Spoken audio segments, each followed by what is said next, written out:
Park street এলাকার একটি hotel থেকে শুক্রবার রাতে গ্রেপ্তার করা হলো বাংলাদেশের এক নাগরিককে। পুলিশ সূত্রে জানা গিয়েছে, প্রায় 2 বছর আগে বেআইনিভাবে সীমান্ত পেরিয়ে বাংলাদেশ থেকে এসেছিলেন তিনি। তারপর নাম ভাঁড়িয়ে ভারতীয় পাসপোর্ট বানিয়ে কাজ নিয়েছিলেন পার্ক স্ট্রিটের ওই হোটেলে। পুলিশ জানিয়েছে, ধৃত 42 বছরের ওই বাংলাদেশি নাগরিকের নাম সেলিম মাতব্বর।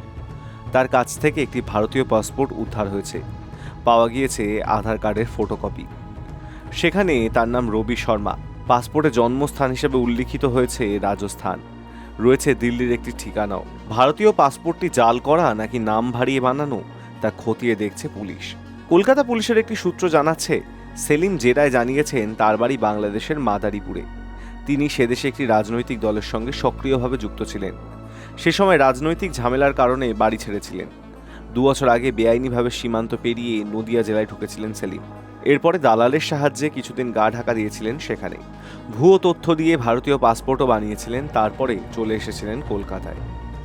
নাম ভারিয়ে পার্ক স্ট্রিট অঞ্চলের মার্কুইস স্ট্রিটের ওই হোটেলে চাকরি নেওয়ার পাশাপাশি অনুপ্রবেশকারী বাংলাদেশি নাগরিকদের ভারতীয় নাগরিকত্বের নথি বানানোর কাজেও তার জড়িত থাকার কিছু তথ্য প্রাথমিকভাবে জানতে পেরেছে পুলিশ।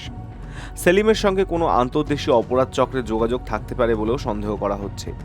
খোঁজ নেওয়া হচ্ছে পাসপোর্টে উল্লিখিত রাজস্থান এবং দিল্লির ঠিকানাতেও। শুক্রবার রাতে তাকে পার্ক স্ট্রিট থানার হাজতে রাখা হয়। Hi news network.